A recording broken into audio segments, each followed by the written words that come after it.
But I'm happy to be with you all, and we gather at the end of another long day.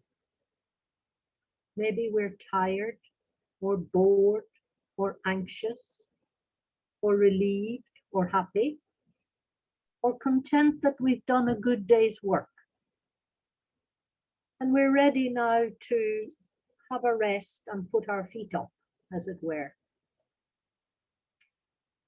However, all present have chosen to spend this next hour in a more conscious way with the God of our understanding and with one another in this virtual community.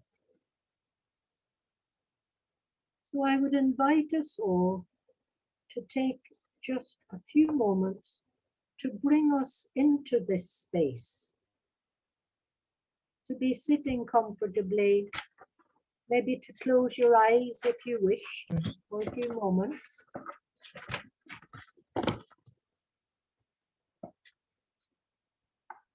And let your body become still. Let out a deep sigh. Release anything that keeps your body tense. And just rest in the quiet.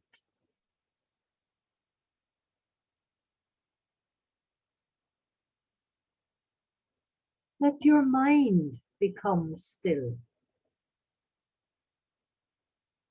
Let go of all the troublesome thoughts and worrisome concerns of the day. Maybe picture a smooth, tranquil lake.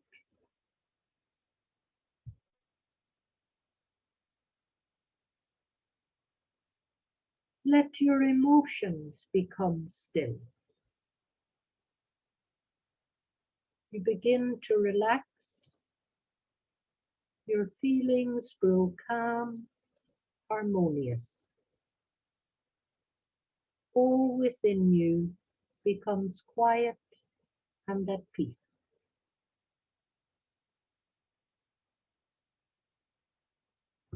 Let your spirit become still. You sense that you are not alone. You know a sacred presence is with you.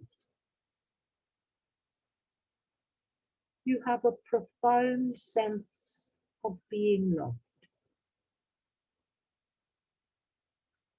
Breathe. Be at peace.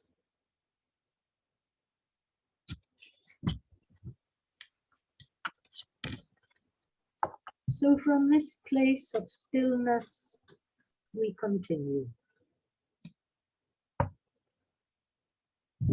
We are now halfway through the third week of Lent. And when we think of Lent, maybe our minds go back to what we learned as children, maybe learned in the catechism, at school, or at home. Prominent words were fasting, prayer, penance, good deeds, no sweets, the Stations of the Cross, 40 days before Easter, Jesus 40 days in the desert. All these ideas might flood our minds, and they're good. They're good. But I invite you this evening for a few moments to reflect on the question, what does Lent really mean to me? And how do I translate that into my everyday life, at home or at work? So just take a couple of minutes. Forget all the other things we've learned. What does it really mean to me? You can write it down if you wish, or just keep it there.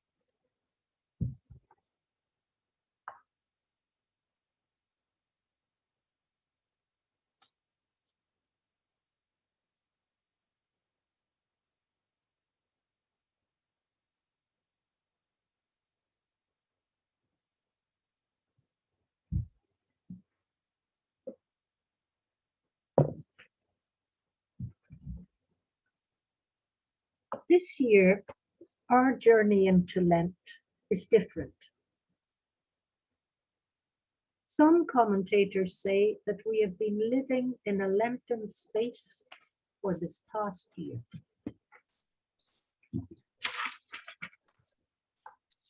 The COVID pandemic has been a time of letting go of many pleasures and activities, and a time of difficult sacrifices for all. So what might this year's Lenten invitation be?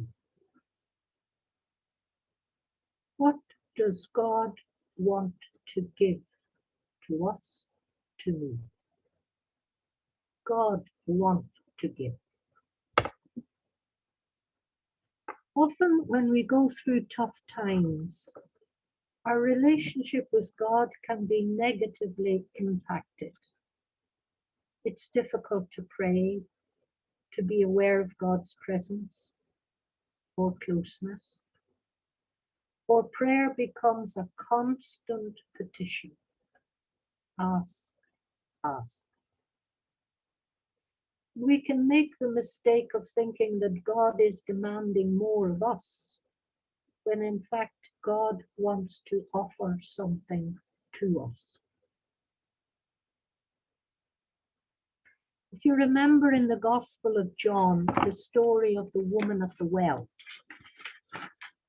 this woman who came with her water jar, depleted, drained, thirsting for something more. And Jesus says to her, if only you knew what God is offering and who it is that is saying this to you.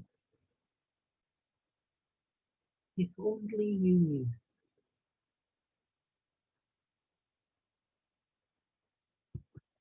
The travelers, the traveling people, the Romney people, and in Ireland especially, sometimes the travelers are referred to as tinkers in a very disparaging way. But a friend from Kairos the other day, and I checked it out with the two Irish speakers in Tower Hill tonight, told me that that word comes from the Irish word tinkeri, meaning menders of pots and pans. Well, the travelers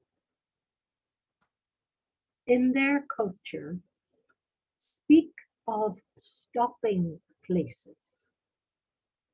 Stopping places. Now, I'm not talking about what today are referred to as the halting sites. These halting sites are usually built by councils and boroughs. They've got all the amenities, water, toilet provision, laundry provision, everything. But they're usually built and situated outside the boundaries so that they don't pose a sore on the landscape or interrupt the life of the city or village inhabitants. And you may have read in the papers or heard on the news recently that a holiday camp, Fountains, have blocked people with certain names from registering there.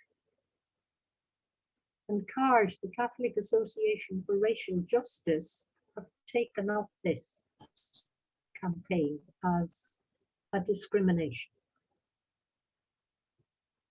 No, stopping places were and continue to be places of significance in their history and their culture and their memory, where they reconnect to their roots. These places are part of their legacy. They reconnect with the ancestors, and the stopping places are usually situated along the meridians in the earth, the energy lines in the earth. Here the travelers would rest, celebrate, remember, renew, and re-energize themselves prior to continuing on their journey. It's a transition space. And I would like to suggest that we view this Lent, this year, as a stopping place, a transition place, where we give time to recognize who we are, to reconnect to our origins, sons and daughters of the universe. Diarmuid O'Murrough, the Sacred Heart priest and social psychologist, refers to our identity as being earthlings. And on Ash Wednesday, there was a service at which he presided, and he asked all of us present to bring some earth. And we used that to remind us of who we are, and then put it back in a significant place. It's a time to reflect, rediscover, reevaluate, and recommit. The reading for the first Sunday of Lent was the account of Jesus being tempted in the desert. This was a transition time for Jesus. He had to reflect and commit to his mission.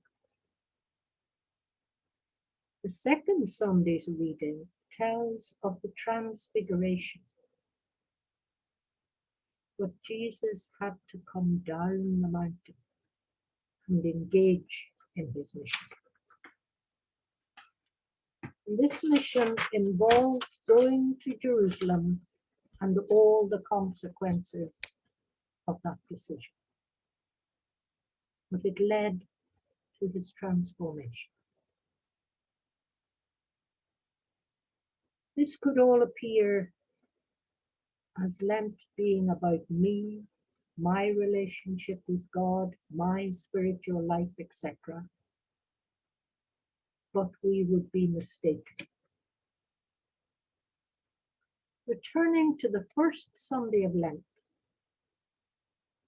the first reading is from Genesis 9, the familiar story of Noah and the ark. And I'd just like to read that.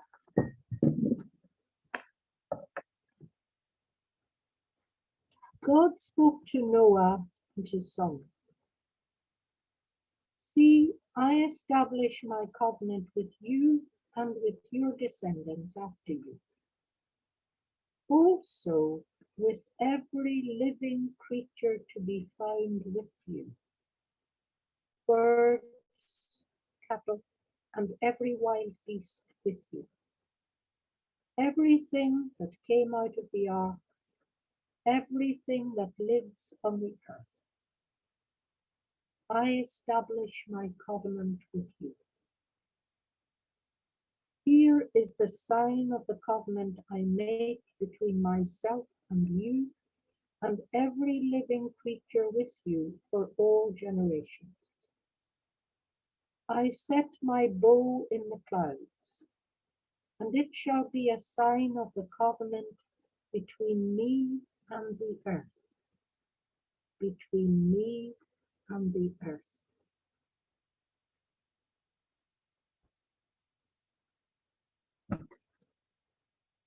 All creation is mentioned.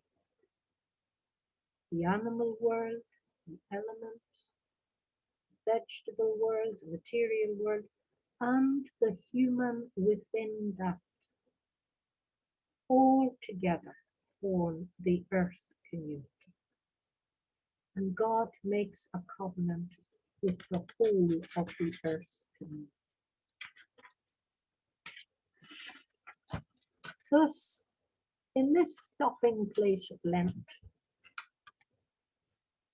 I'm invited to reconnect, rediscover myself as a daughter or son of the universe, of planet Earth, and of all its inhabitants. And as an earthling, to commit myself to the responsibilities that entails. Pope Francis, in one of his homilies around the beginning of Lent, said, "We are asked to reconsider the path we are taking, to find the route that leads us home, and to rediscover our profound relationship with God. This journey towards God is a descent both inward and outwards, towards others and towards creation." And Meister Eckhart, the German mystic, says, "The spiritual life has much more to do with subtraction than with addition." John of the Cross tells us that the way forward is the way back, and the way up is the way down. Rumi, the Sufi mystic, says of himself, "Yesterday I was clever, and I wanted to change the world. Today I am wise, and I want to change myself." And finally, Desmond Tutu, often remembered because of his work in South Africa during the time of apartheid and his role in the Truth and Reconciliation Commission, states, "A good deed doesn't just evaporate and disappear. Its consequences saturate the universe. And the goodness that happens somewhere, anywhere, helps in the transformation of the ugliness." I was reminded of the devastation of forests because of drought or the fires, and how people are reforesting, how the marine scientists are finding ways of restoring the color to the coral reefs that have been bleached because of climate change. The rewilding that's taking place. The care in our use of plastic. All is interconnected and all impacts the whole. It's all a journey through transition to transformation, to the new, to the recreation. Jesus recognized the need and used what I refer to as stopping places. Those times, we are told in the Gospels, when he went apart, sometimes alone, sometimes with his disciples,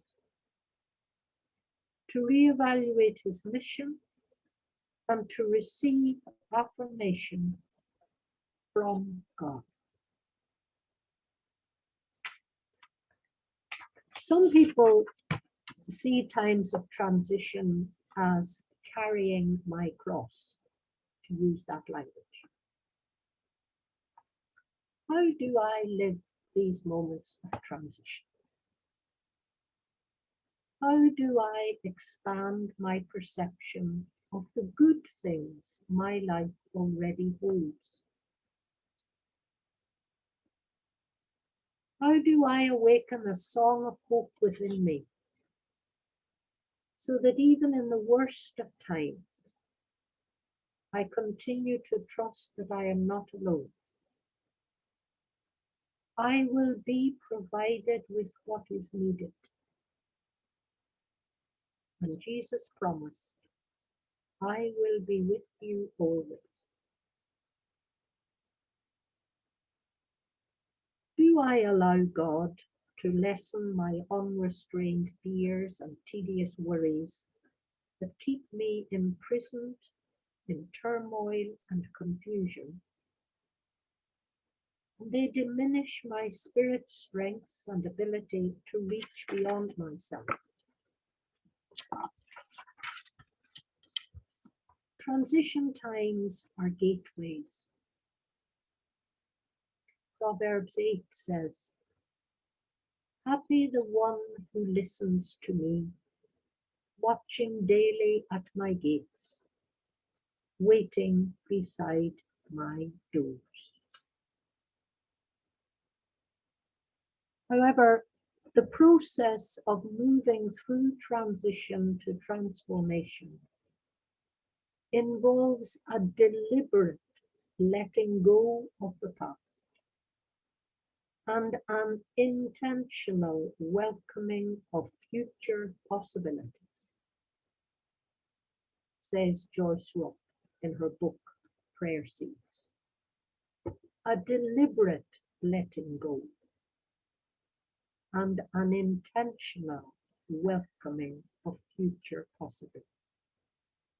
Easily said, but very difficult to live. We have to make new choices and decisions that will create a new reality. We live on a wounded planet and share life in a world of suffering humanity. But we don't despair, even if at times we feel pulled that way. We are continually awakened. We think even during this pandemic of the dedication of medical and non-medical staff. We think of the generosity of neighborhood organizations. We think of climate change activists like young Greta. We think of the work of conscientization of David Attenborough, a man in his 80s. We think of Pope Francis. We think of organizations like Renati and CAPOD and Trokra and non-violent peace movements, Pax Christi and CND, and many others. So many inspiring people and movements that keep hope alive and encourage and stimulate us. We have what we need to bring peace within ourselves and our world. But I am asked in this time of Lent, what do I need to let go of? And what is it that I need and want to welcome? And I've thought of a few examples here. To let go of the idea that I am separate from the rest of creation. And to welcome the vast opportunities to unite with my surroundings. To let go of whatever keeps me indifferent to the sufferings of others. And to draw forth and act on the compassion stored within me. To let go of aversion and avoidance of what is unwanted and different. For example, the refugee, the migrant, the marginalized poor. And to welcome people and events that disturb my comfort zone. To let go of the pull of consumerism on my desires and values. and to welcome simple living and the plenty that I have. To let go of worry about things over which I have no control. To welcome a stronger trust in God. And as Julian of Norwich reminds us, all shall be well, and all manner of things shall be well. To let go of the desire to have a perfect, undisturbed life. And to welcome the often taken for granted peacefulness that I already have.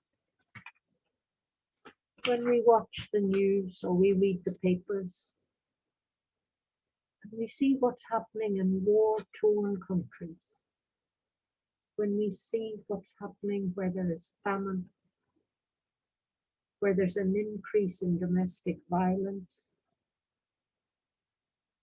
the sorrow and suffering caused by the pandemic, do we give thanks for the peace we have? And to let go of cherished ones, and that maybe during the pandemic has touched many of us who have departed this life. And to welcome the constant love and good memories that they left behind. Living through and experiencing times of transition only makes sense when we look back. And to remember John of the Cross, the way forward is the way back. So I offer you these random thoughts and invitations for reflection. I love the accounts in the Gospels where Jesus feeds the multitudes. And after everyone is eaten, he says to his followers, gather up the scraps. They filled so many baskets. So from these scraps I've offered you, you might be able to recycle something that you mean something. And now with your pencil and paper, when we think of transition, transformation, metamorphosis, we often think of the caterpillar, the cocoon, and the butterfly. So I'm going to ask you to draw a little caterpillar, a cocoon, and a little butterfly. But they're you. They're you. And maybe recall moments of transition in your life and write. And if you don't want to draw, just write it. Write them in that cocoon. What were moments of transition for you? And then this beautiful butterfly that arrived, what was the transformation that happened?